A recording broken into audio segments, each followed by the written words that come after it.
You know, it was not unusual to have multiple shootings in a week. It was not uncommon to have 2 or 3 homicides a month. A reality for Kent Police Chief Rafael Padilla, who this past July told Fox 13 gun violence has been a continuous concern following the pandemic. But this wasn't just a Kent problem. It was county-wide.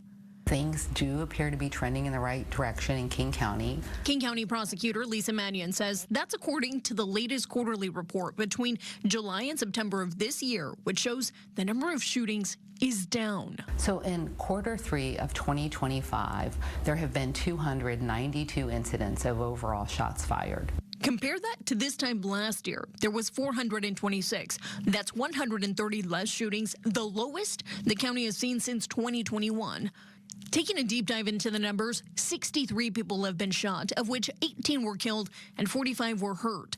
According to the report, nearly half of the victims in these cases are members of the Black or African American communities, and most were men in their 30s. We also know that victims of gun violence are disproportionately people of color. So we have to make sure that we offer intervention services that are culturally competent and that we are reaching all parts of our community. Would you like a free ribbon? Today is Eliminate Violence Against Women's and Girls Day. While the numbers tell one story, survivors of violent crime in King County have their own. Well, when I was assaulted, it was considered rare for a stranger assault, but it doesn't feel rare. This is Tracy Roberts.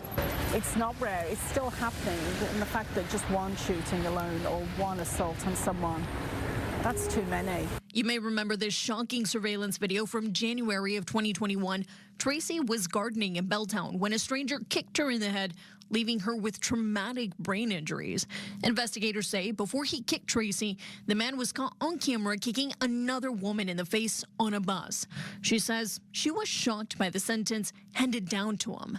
And he was released for time served after 17 months. And that's appalling. And that happened to me when we caught him, when we had all this evidence. And so I think we need to change the way we sentence people. I don't think we should offer deals or accept deals from people who commit violent acts. Tracy worked to make November 25th a recognized day in Seattle for Eliminate Violence Against Girls and Women's Day. We showed her the numbers from the latest quarterly report and wanted to know, does she feel safer in Seattle? You do have to look at those numbers, and you know, if there is a downward trend, that's fantastic. But what does it truly feel like when you walk out the street? Does it feel as safe? Does it feel better? Do you feel like there's improvements? As for the report, Mannion says the downward trend is a combination of a few things, but primarily what's happening in Kent, where police and nonprofits like the Latino Civic Alliance and Project Be Free have been working with prosecutors for the last year to help solve shooting cases, and they're also stepping in to help at-risk youth. In the newsroom, I'm Alejandra Guzman.